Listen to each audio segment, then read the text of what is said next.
wassalatu wassalamu ala sayyidil anbiya wal mursalin wa ala alihi wa sahbihi ajma'in amma ba'du. Para hadirin sekalian, bahwa pada sore yang indah dan cerah ini kami sedang berada di tengah-tengah pusat kota Melabuh dalam rangka untuk mengikuti dan menghadiri yaitu tabligh akbar, zikir kebangsaan dalam rangka untuk memperingati HUT kemerdekaan Republik Indonesia yang diselenggarakan di gedung KOS Melabuh Aceh Barat. Langsung kegiatan acara ini dipimpin oleh Al-Alim Al-Arif Billah Abuya Syekh Haji Amran Wali Al-Khalili, pimpinan Majelis Pengkajian Tauhid Tasawuf Asia Tenggara, mana pada pagi tadi telah diresmikan oleh Bupati Aceh Barat dan juga Abuya Gapura Melabuh Tauhid Sufi. Mudah-mudahan semuanya itu menjadi iktibar, pelajaran dan keberkahan dari Allah Subhanahu wa Ta'ala. Pada kesempatan yang singkat ini kami ingin menyampaikan mengenai dengan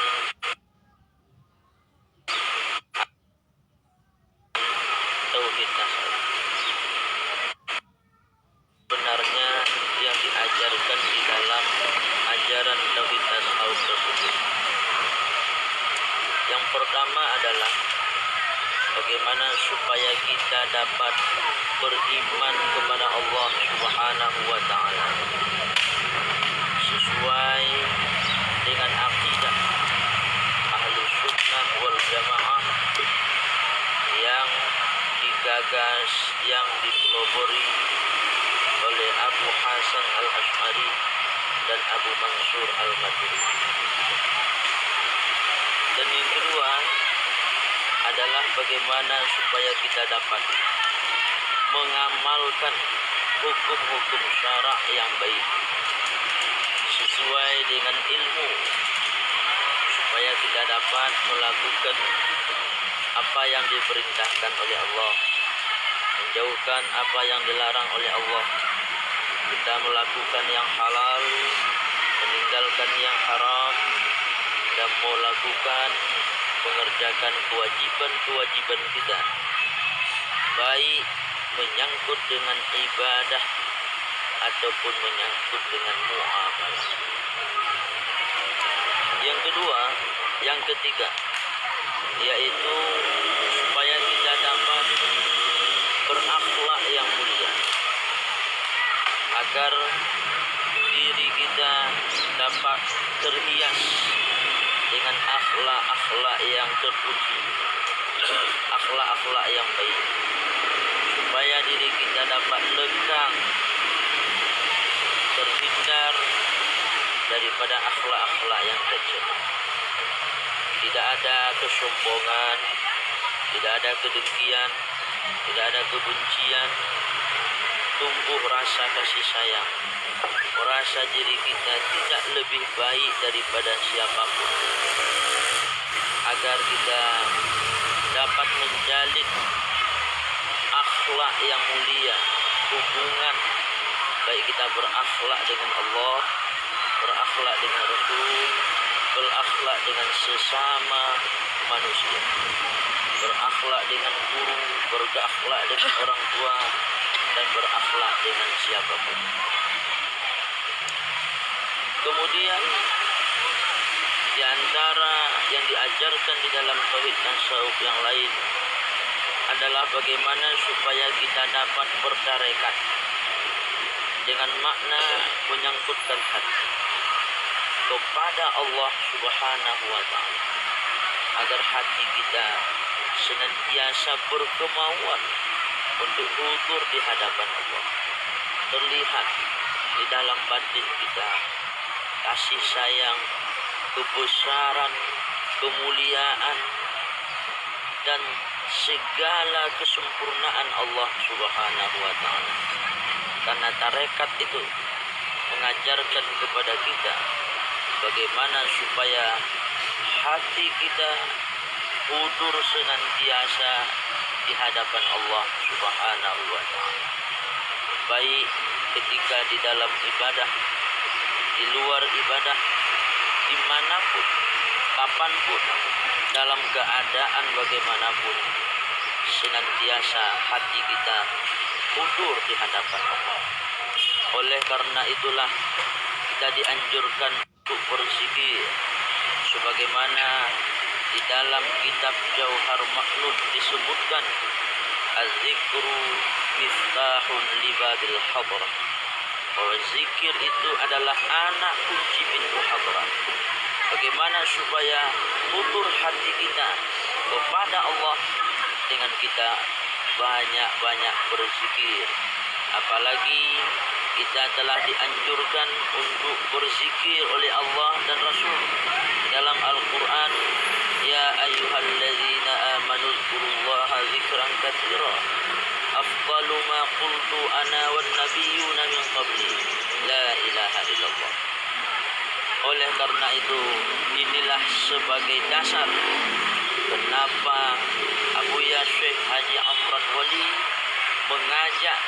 menganjurkan kita untuk berzikir kepada Allah yang disebut dengan ratib syaribe, supaya ratib syaribe tersebut gunanya adalah untuk dapat memperbaiki hati, memperbaiki nafsu, memperbaiki akhlak, meningkatkan dan memperbaiki keimanan kita kepada Allah. Banyak kita lihat hari ini dengan keberkahan dan buah ratib syaribe, orang-orang yang bermaksiat menjadi taat, menjadi taubat. Orang-orang yang lalai menjadi ingat.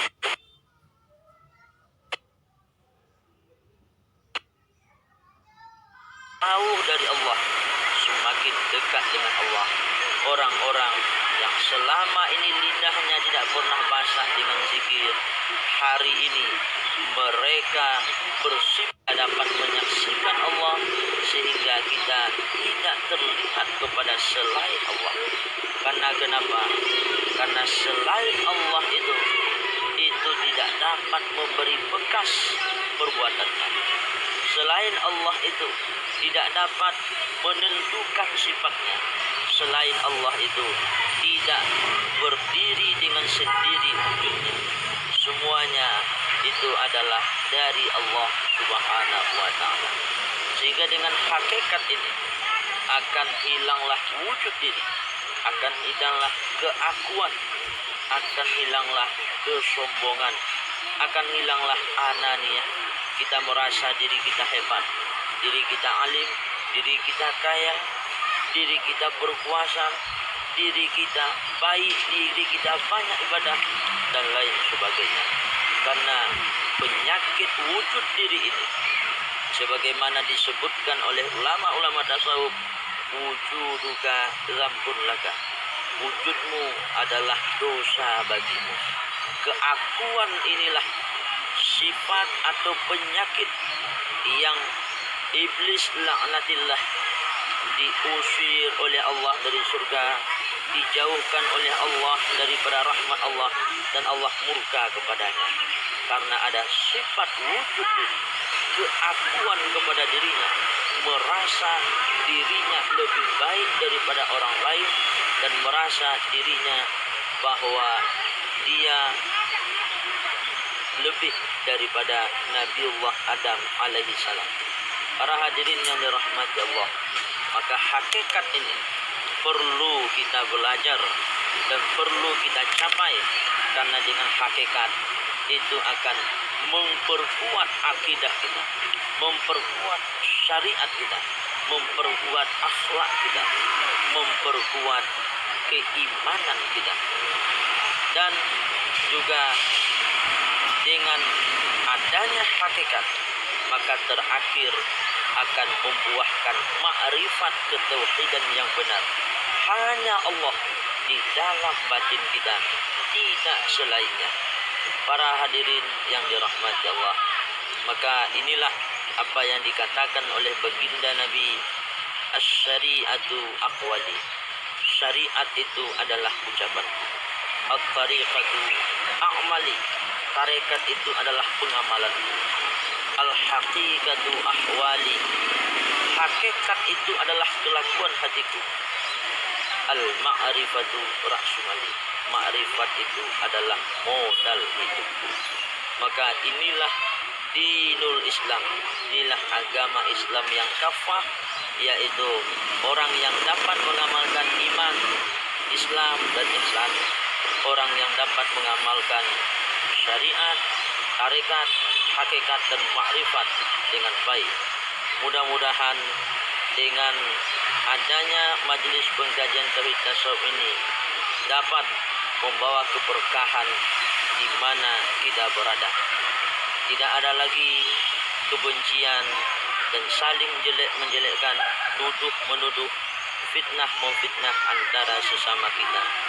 Ketahuilah bahwa di dalam majlis pengkajian tauhid tasawuf tidak ada dan tidak pernah abuya untuk mengajarkan kepada kita meninggalkan syariat, meninggalkan akidah, meninggalkan bagaimana perintah-perintah Allah. Tetapi justru sebaliknya, di dalam ajaran tauhid tasawuf, abuya tidak mengajarkan hal-hal yang dapat menyesatkan orang. Di dalam ajaran tauhid tasawuf tidak ada abuya pernah mengajarkan kitab insan kamil yang selama ini dituduhkan kepada abuya bahwa beliau hanya sekedar membenarkan beberapa ucapan daripada Syekh Abdul Karim Al-Jili, seorang wali, seorang kutubuddin di dalam kehidupan kita. Dan juga abuya tidak pernah mengajarkan, dan bahkan kami tidak meyakini, tidak pernah diajarkan bahwa abuya menuhankan Muhammad seperti Yahudi menuhankan Uzair, seperti Nasrani menuhankan Isa. Tidak pernah. Pada hari ini kami bersaksi bahwa abuya tidak pernah menuhankan Muhammad dan tidak pernah mengajarkan kami agar menuhankan Muhammad. Kita adalah kita, Allah adalah Tuhan kita. Kita adalah hamba, hamba Allah adalah Tuhan kita. Kita adalah makhluk, Allah pencipta kita. Kita adalah milik, Allah adalah pemilik kita. Dan Rasulullah Shallallahu Alaihi Wasallam, Muhammad sebagai baginda, sebagai Nabi, Khatamul Anbiya wal Mursalin, penghulu kita. Mudah-mudahan kita mendapatkan syafaat daripada beliau. Amin ya Rabbal Alamin. Demikianlah ngobrol sufi pada sore yang berkah ini di taman yang sangat indah dengan suasana yang begitu indah, begitu cerah. Mudah-mudahan membawa kesejukan di dalam hati kita agar tercapai ittihadul ummah, persatuan umat di mana saja berada, agar Islam kembali bercahaya, agar Islam betul-betul menjadi rahmatan lil alamin pada diri kita, keluarga, masyarakat, dan di dalam kehidupan berbangsa dan bernegara ini. Demikianlah wallahu a'lam bishawab. Assalamualaikum warahmatullahi wabarakatuh.